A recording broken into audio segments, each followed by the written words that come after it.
Hello viewers, कैसे हो आप सब लोग। स्वागत है आपका मेरे YouTube channel study with doctor Pawan Oberoi पर। मैं doctor Pawan Oberoi, head of department faculty of commerce, Bhagwati college Meerut. Students and viewers, मैं इस वीडियो में आपसे डिस्कस कर रहा हूँ सीसैट यूनिवर्सिटी मेरठ में जो आपका प्रिंसिपल्स ऑफ मार्केटिंग का सब्जेक्ट है और एमकॉम में आपका जो मार्केटिंग मैनेजमेंट है। तो मैंने क्वेश्चन बैंक की एक सीरीज स्टार्ट कर रखी है तकरीबन 500 प्लस क्वेश्चंस की। तो उसमें मैंने अभी थोड़ी देर पहले पार्ट नंबर 3 जो है वो अपलोड कर दिया है और पार्ट नंबर 2 आज कर दिया था दोपहर को, और पार्ट नंबर 1 मैंने कल अपलोड कर दिया था। ठीक है, तो ये लास्ट पार्ट है और पार्ट नंबर 4 है। तो इसमें सीसैट यूनिवर्सिटी मेरठ में बीकॉम थर्ड ईयर में प्रिंसिपल्स ऑफ मार्केटिंग और मार्केटिंग मैनेजमेंट में जो 2016 से लेकर के 2020 के बीच में आए हुए MCQs हैं तो उनको भी इंक्लूड कर लिया गया है, जो 2 या 2 से ज़्यादा बार आए हैं और जो मेन पेपर और बैक पेपर में दोनों बार आए हुए हैं, तो इन सबको इसमें इंक्लूड कर लिया गया है। तो ये एमकॉम के लिए मार्केटिंग मैनेजमेंट और बीकॉम के लिए आपका प्रिंसिपल्स ऑफ मार्केटिंग के लिए, और आपका जो लोग बीएड एंट्रेंस की या टीजीटी पीजीटी की और एनटीए नेट की तैयारी कर रहे हैं जो कैंडिडेट्स, तो उनके लिए भी ये वीडियो जो है बहुत ही ज़्यादा हेल्पफुल रहेगी। टीजीटी पीजीटी और नेट वाले जो हैं उनकी अलग से प्लेलिस्ट बनी हुई है, तो उसमें आप देख सकते हैं। उसमें आपको अनलिमिटेड क्वेश्चंस मिलेंगे क्योंकि उसमें तो मैं क्वेश्चंस अपलोड करता जा रहा हूँ जैसे ही मेरे को अवेलेबल है ना। कई प्लेलिस्ट बनी हुई है एनटीए नेट और बीएड एंट्रेंस की और टीजीटी पीजीटी की, तो आप देख सकते हैं। फर्स्ट टाइम आप मेरा चैनल देख रहे हैं तो study with doctor Pawan Oberoi channel को सब्सक्राइब कर लीजिएगा, लाइक और शेयर भी करते रहिएगा। ठीक है, क्योंकि 2 जुलाई से आपके एग्ज़ाम हैं। सीसैट यूनिवर्सिटी ने मेरठ में डिक्लेयर कर दिया और आज मैंने एक वीडियो और अपलोड करी थी और एक वीडियो कल अपलोड करी थी, तो आप उसको देख सकते हैं। चलिए स्टार्ट करते हैं part number 4 and last part. उत्पाद की मांग स्वयं जनित होती है तो वो होता है उपभोक्ता। विक्रय के पश्चात सेवा से बढ़ता है तो वो होती है ग्राहक संतुष्टि। ब्रांड के लाभ हैं तो देखिए तीनों ही होते हैं, ख्याति में भी वृद्धि होती है, क्रय में भी सुविधा होती है और उत्पाद की किस्म में विश्वास भी रहता है कस्टमर का। तो सही आंसर है ये सभी। विपणन रीति नीति आधार है किसका है? उत्पाद जीवन चक्र का, प्रोडक्ट लाइफ साइकिल। पेटेंट व अन्य पंजीकरण होने की दशा में उत्पाद का जीवन चक्र कैसा होगा? तो वो लंबा होगा। ठीक है, बहुत ज़्यादा टाइम तक का होगा। उत्पाद के जन्म से लेकर मृत्यु तक का जो खाका यानी जो संरचना है तो वो है उत्पाद नियोजन।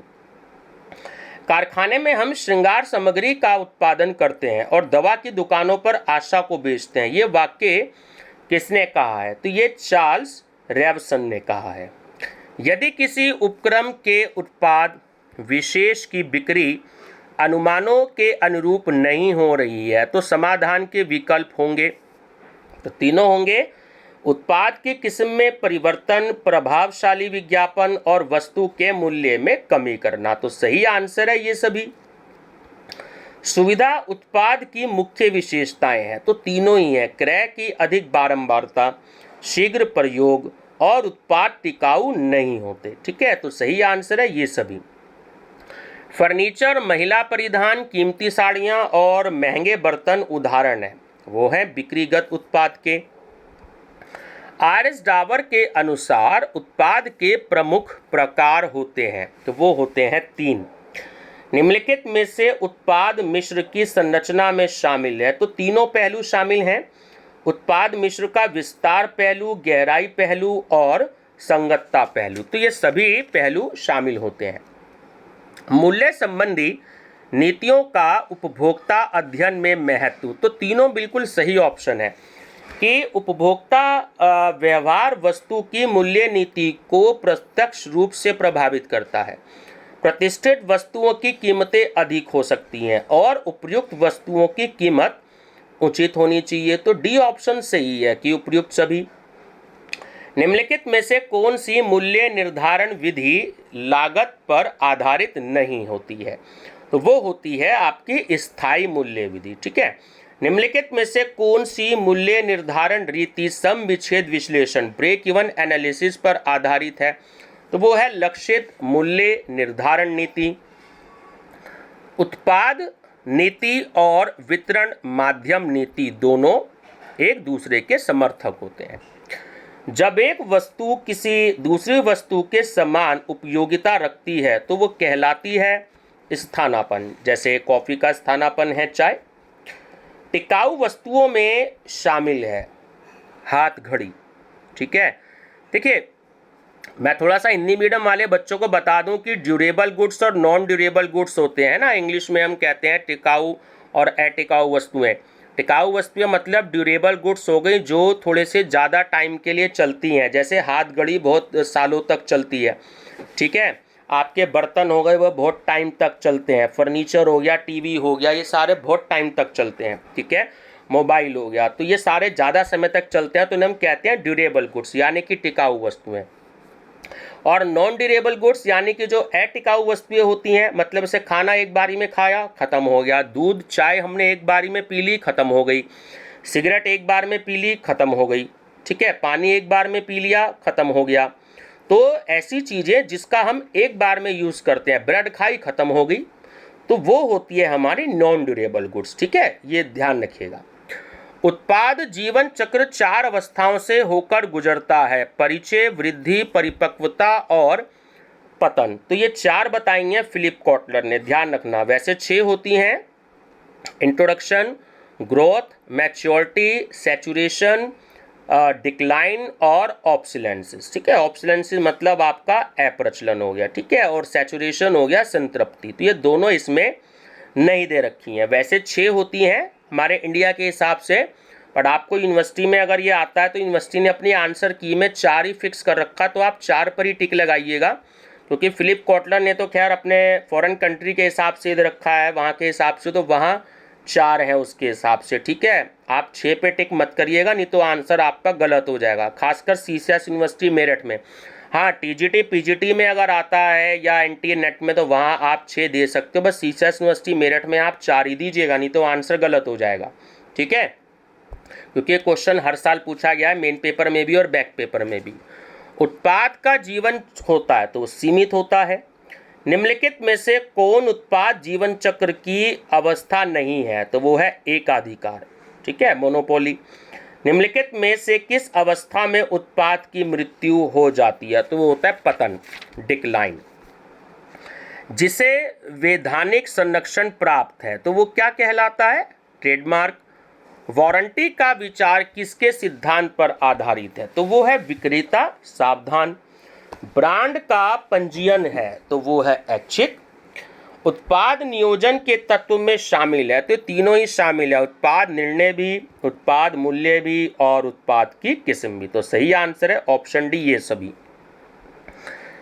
एक निर्माता जब एक से अधिक वस्तुओं का निर्माण करता है तो उन सभी वस्तुओं में आपसी संबंध होता है तो वो कहलाती है उत्पाद पंक्ति, प्रोडक्ट लाइन। HUL जो कई प्रकार के साबुन बेचती है तथा उनमें से प्रत्येक का अपना बाजार है तो यह है एक विभेदीकृत विपणन। वस्तु नियोजन में वे सब क्रियाएं आती हैं जो निर्माता और मध्यस्थ को इस योग्य बनाती हैं कि वे तय कर सकें या निर्धारित कर सकें कि कंपनी की उत्पाद पंक्ति में कौन कौन सी वस्तुएं होनी चाहिए। तो यह कथन किसका है? तो यह विलियम जे स्टेंटन का। वस्तु जीवन चक्र की कौन सी अवस्था में विक्रय अपने न्यूनतम स्तर पर होती है? तो वो होता है आपका डिक्लाइन। ठीक है, पतन। उत्पाद जीवन चक्र को प्रभावित करने वाले घटक है तो दोनों ही होते हैं: तकनीकी परिवर्तनों की गति और आर्थिक शक्तियां। ऊर्ध्वमुखी व्यापार से तात्पर्य, तो ऑप्शन ए सही है कि उच्च कीमत वाले उत्पाद को उत्पाद रेखा में जोड़ना। ब्रांड में ट्रेडमार्क शामिल होते हैं लेकिन ट्रेडमार्क में ब्रांड शामिल नहीं होता, यह कथन है बिल्कुल सत्य है। 100 इकाई से कम पर 5 रुपये प्रति इकाई तथा 100 या इससे अधिक इकाइयों पर 4 रुपये प्रति इकाई है तो यह निम्न में से कौन सी छूट है? यह है मात्रात्मक छूट। आपको पता है कि जितना ज़्यादा हम प्रोडक्ट की क्वांटिटी परचेज करते हैं वो थोड़ा सा हमें प्रोडक्ट सस्ता पड़ने लगता है ना, तो इसलिए मात्रात्मक हो गई, क्वांटिटी छूट हो गई। निम्नलिखित में से उत्पाद जीवन चक्र की कितनी अवस्थाएं हैं? तो देखिए यहाँ पर आपको 4 टिक लगाना है। ये थोड़ा सा गलती से 5 पर टिक हो गया है, तो सीचर्स यूनिवर्सिटी मेरठ के हिसाब से आपको 4 लिखना है, लेकिन अगर आप टीजीटी पीजीटी या बीएड एंट्रेंस का दे रहे हैं या एनटीए नेट में दे रहे हैं तो आप वहाँ 6 लगाइएगा, ठीक है। कई किताबों में 4 दिए हैं, कई किताबों में 6 दिए हैं। यहाँ थोड़ा सा आंसर में गड़बड़ रहती है। सीसीएस का इसलिए बता रहा हूँ क्योंकि क्वेश्चन हर साल ये आया, तो उन्होंने अपनी आंसर की में 4 रखा हुआ है, तो आप 4 टिक लगाइएगा। 5 थोड़ा सा गलती से बोल्ड हो गया है। औसत पहुंच समय का सामना करने के लिए आवश्यक सामग्री मात्रा को क्या कहते हैं? आधार स्टॉक। एक संस्था द्वारा उत्पादित सभी वस्तुओं का समूह होता है। उत्पाद मिश्रण। निम्नलिखित में से कौन सी उपभोक्ता वस्तुओं में शामिल नहीं है? सामग्री वस्तुएं। निम्नलिखित में से कौन सी वस्तुएं औद्योगिक वस्तुओं में शामिल है? तो वो है सामग्री वस्तुएं। टिकाऊ वस्तुओं की जीवन अवधि मैंने आपको भी बताई थी, लंबी होती है ड्यूरेबल गुड्स की।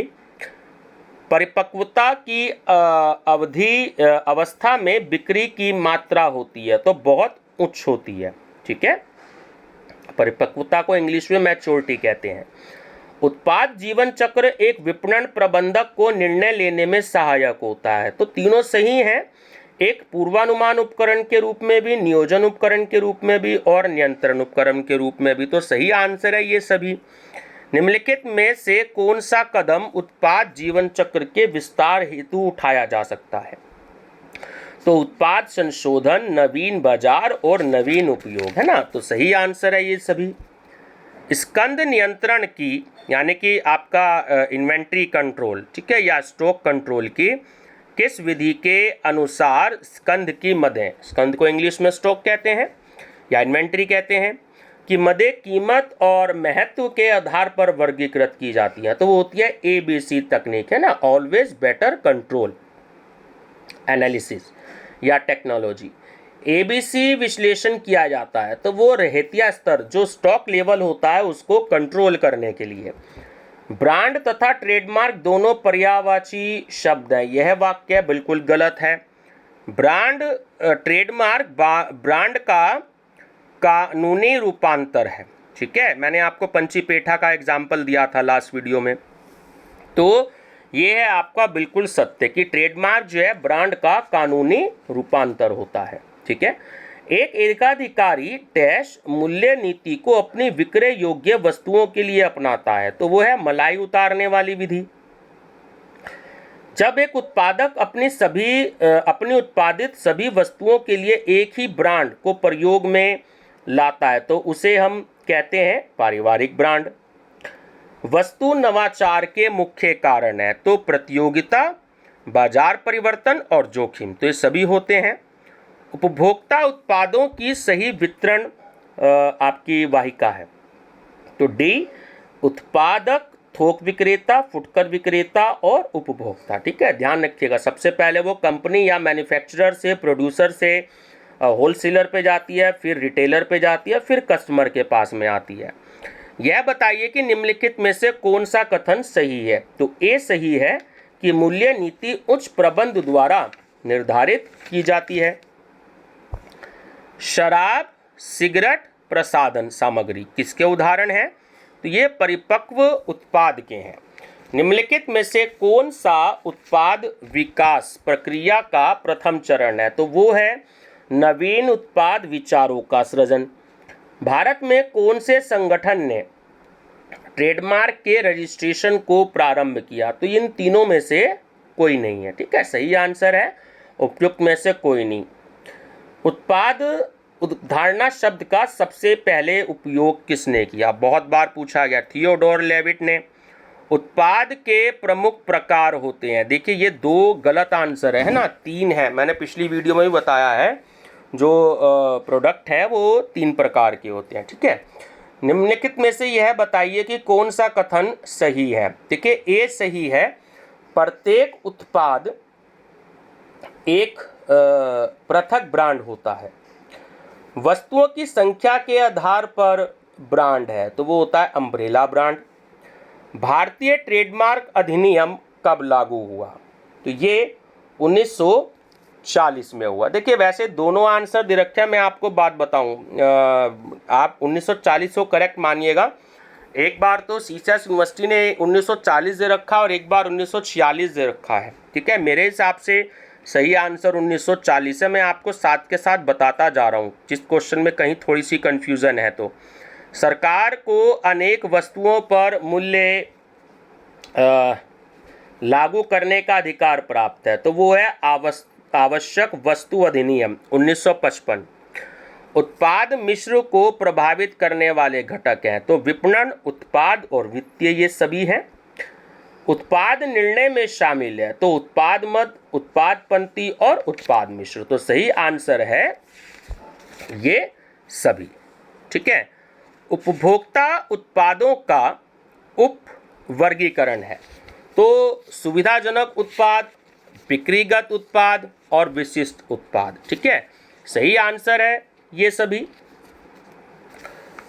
उपभोक्ता क्रय व्यवहार को प्रभावित करने वाला घटक है, तो मनोवैज्ञानिक घटक, आर्थिक घटक और सरकारी नीति, तो सही आंसर है ये सभी। एक उपभोक्ता डैश सूत्रों से क्रय सूचना एकत्रित कर सकता है, तो देखिए वो औपचारिक, अनौपचारिक, अनौपचारिक दोनों तरीके की हो सकते हैं। इंग्लिश में कहते हैं फॉर्मल और इनफॉर्मल। बाजार विभक्तिकरण रीति नीति का मुख्य उद्देश्य है, तो वह है सीमित बाजार की विशेष सेवा। निम्नलिखित में से कौन सा उपभोक्ता व्यवहार को मूल्य को प्रभावित करने वाला मनोवैज्ञानिक घटक है, तो वो है आधारभूत आवश्यकताएं। डैश का सामान्यतः प्रयोग औद्योगिक क्रेताओं द्वारा माल के क्रय हेतु प्रयोग में लाया जाता है, तो वो होता है आर्थिक मॉडल। जब एक ग्राहक द्वारा एक विशेष दुकान या स्टोर से क्रय करता है, जब एक ग्राहक एक विशेष दुकान या स्टोर से क्रय करता है, तो इसे ग्राहक डैश प्रेरणाएं कहा जाता है, तो उसे संरक्षण प्रेरणाएं कहा जाता है। भावनात्मक क्रय प्रेरणाओं में शामिल है, तो देखिए भय, प्रेम और अभिमान, ये सभी होता है। सहायक क्रय प्रेरणाओं में शामिल है, तो सौदागिरी, सुविधा और विलक्षणता, ठीक है, तो ये सभी है शामिल। निर्णय लेने में कौन सा एक आंतरिक घटक नहीं है, प्रतियोगिता। कौन सी विपणन विभक्तिकरण की रणनीति नहीं है, तो वो है विक्रय विपणन रणनीति। उपभोक्ता संरक्षण अधिनियम किस वर्ष में लागू हुआ, तो 1986 में हुआ। पेट्रोल, खाना बनाने की गैस एवं पेपर किस बाजार के उदाहरण है, तो वो है आपके विक्रेता। कार, टीवी, स्कूटर, साइकिल और प्रेशर कुकर, ये किस बाजार के उदाहरण हैं, तो ये है क्रेता के, ठीक है। ध्यान रखना, पेट्रोल, गैस और पेपर, ये दोनों में अंतर है, तो वो विक्रेता बाजार के हैं। कार, टीवी, स्कूटर, साइकिल है ना, तो ये जब कस्टमर खरीदता है तो ये विक्रेता बाजार के हो जाते हैं। एक छोटे उपक्रम के विक्रय संगठन के विभागीयकरण हेतु किस आधार पर आप उपयोग करेंगे, तो वो कार्यों के आधार पर उपयोग किया जाता है उसका। प्रभावी बाजार विभक्तिकरण के लिए निम्नलिखित में से कौन आवश्यक है, तो बाजार प्रतिक्रिया, मांग की प्रकृति और पर्याप्त आकार, तो ऑप्शन डी करेक्ट है ये सभी। बाजार विभक्तिकरण किसके आधार पर किया जा सकता है, तो वो होती है भौगोलिक स्थिति। कौन सा कथन सत्य नहीं है, तो ऑप्शन डी, भौतिक वितरण प्रणाली समय एवं स्थान उपयोगिता का सृजन नहीं करती है ना, ये कथन बिल्कुल भी सही नहीं है। वस्तुओं के उत्पादन के बाद किंतु उपभोग से पहले उसका वास्तविक रूप में एक स्थान से दूसरे स्थान पर लाना, ले जाना व संग्रह करना भौतिक वितरण के अंतर्गत आता है, ये कथन किसका है, यह है कंडिफ एवं स्टील का। कौन सा प्रभावी बाजार विभक्तिकरण की आवश्यकताएं हैं, या कौन सी प्रभावी बाजार की विभक्तिकरण की आवश्यकताएं हैं, तो पहचान, मापन योग्यता और पर्याप्त आकार है, तो ये सभी आंसर है इसका। निम्नलिखित में से कौन सा बाजार विभक्तिकरण का भौगोलिक आधार नहीं है, तो वो है परिवार का आकार। बाजार में सस्ते उत्पादों को उतारना दर्शाता है, तो वो ऑप्शन ए सही है कि निम्न आय वर्ग वाले उपभोक्ता हेतु उत्पादन। उपभोक्ता खरीद की मात्रा के अनुपात में खुदरा विक्रेता उपभोक्ता विक्रय के रूप में इकाई वितरित करता है, तो वो है विक्रय स्टैंप। उपभोक्ता की आय में वृद्धि होने से जाहिर सी बात है क्रय शक्ति बढ़ती है। कौन बाजार विभक्तीकरण का भौगोलिक अधिकार नहीं है, भौगोलिक आधार नहीं है, तो आयु, शिक्षा और लिंग, इनमें से कोई भी भौगोलिक आधार नहीं है। जनसांख्यिकीय एक उदाहरण है किसका? मानववादी का।